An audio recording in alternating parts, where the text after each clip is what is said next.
O Kotomatsu Kami é um dos jutsus mais absurdamente quebrados do universo de Naruto. É basicamente um hack de enredo, por isso eu resolvi fazer um vídeo só dele, onde eu quero falar sobre os seus usuários e o funcionamento do jutsu, e explicar o porquê o Danzo não usou Kotomatsu Kami em alguém para se tornar um Hokage no clássico. Esse vídeo é praticamente um complemento daquele onde explico por que o Danzo não se tornou um Hokage em Naruto clássico. Então, se não assistiu o primeiro vídeo, assiste lá e depois volta pra cá. Então, bora pro vídeo.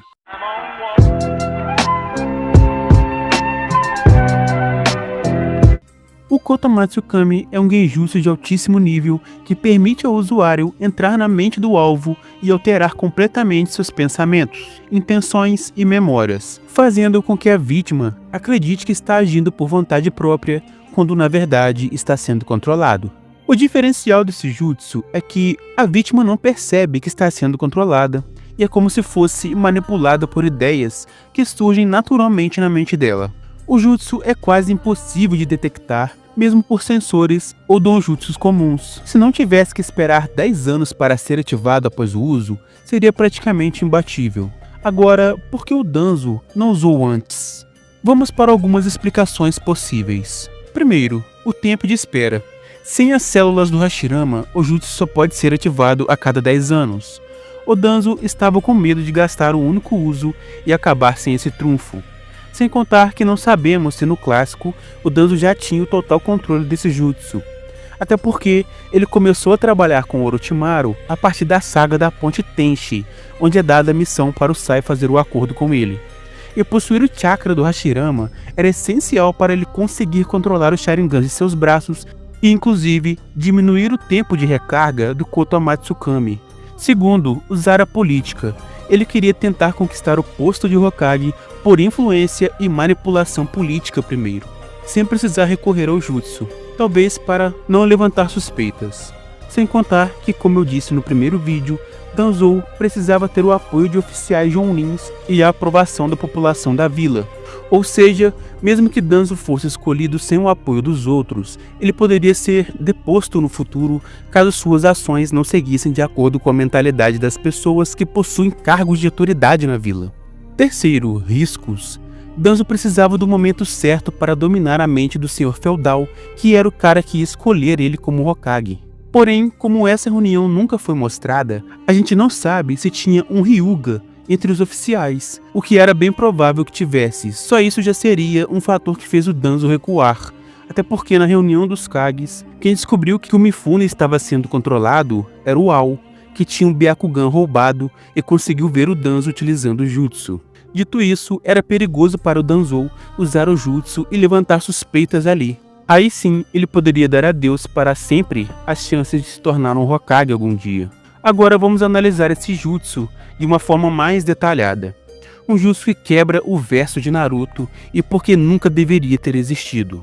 O Kotomatsu Kami, traduzido para Deus Celestial da Separação, é um tipo genjutsu, uma Kekkei Genkai exclusiva do Sharingan de Shizui.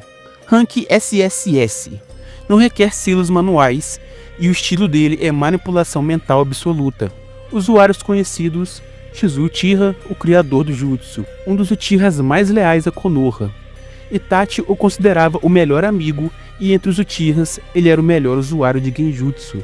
Shizui tinha o objetivo de usar o Kotomatsu Kami para evitar o golpe do estado do clã Uchiha, mas o porco do Danzo roubou um de seus olhos e ele se suicidou para proteger o segredo do jutsu e evitar que Danzo explorasse ainda mais, dando outro olho para o Itachi. O segundo usuário foi o Danzo Shimura. Roubou um dos olhos do Shizui, implantou células do Hashirama para acelerar o tempo de recarga do jutsu de 10 anos para 1 dia. O terceiro usuário foi Itachi Uchiha. Recebeu o olho de Shizui como último desejo do amigo. Programou o jutsu para ativar automaticamente no momento em que Sasuke visse o Mangekyo de Itachi.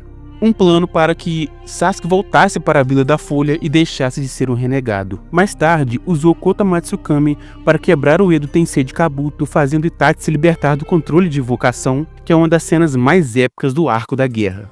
Mas por que o Itachi, que tinha os olhos do Shizui, não programou o jutsu e usou contra o seu próprio pai para impedir a rebelião dos Uchihas? Galera, é uma pergunta difícil de responder, mas vamos tentar. Talvez a experiência que o Itachi não tinha com os olhos do Shisui foi o principal empecilho, tendo em vista que ele teve pouco tempo após a morte do seu amigo até o dia do massacre, e por isso ele não sabia como utilizar os poderes desses olhos. E quando ele vai para Akatsuki, ele teve todo o tempo para conhecer o Kotomatsu Kami, e como ele não tinha o chakra de Hashirama, ele tinha que ser um uso certeiro, ou ele só poderia usar o jutsu novamente 10 anos depois. O Kotomatsu Kami é considerado o genjutsu mais poderoso de todo o universo de Naruto, até mais que o Tsukuyomi de Itachi, porque não precisa de contato visual direto e é indetectável para a vítima. Agora, por que esse jutsu nunca deveria ter existido? E por que ele é tão quebrado? O Kotomatsu Kami pode mudar o rumo de qualquer batalha ou até da história inteira, sem que ninguém perceba. Porém, ao não definir uma explicação mais clara do porquê o Danzou não usou esse jutsu outras vezes, é algo que estraga totalmente a confiança do telespectador para o que está sendo feito na história, já que tudo pode ser mudado por um poder absolutamente roubado. O Kishimoto poderia ter criado o jutsu, mas se ele fosse mais limitado, seria muito melhor. Porém, o jutsu é tão perfeito que é praticamente um furo ambulante. Um personagem com tamanho poder e influência como o Danzo, que está ligado diretamente ao centro da vila, não utilizar esse jutsu com frequência, já que o personagem tem células do Hashirama que diminui o tempo para utilizar a técnica, é um erro gigantesco e grotesco do Kishimoto. Bom pessoal, esse é o vídeo de hoje, espero que vocês tenham entendido e curtido tudo que eu falei aqui. Pode deixar nos comentários a opinião de vocês, tanto críticas ao conteúdo abordado, quanto coisas para melhorar até o canal, entendeu? No momento eu ainda quero melhorar bastante, principalmente o áudio, mas espero que pelo menos o conteúdo seja agradável para todo mundo que está assistindo aí o vídeo. Se inscreva no canal para ajudar, deixe seu like e até o próximo vídeo. Valeu, fui!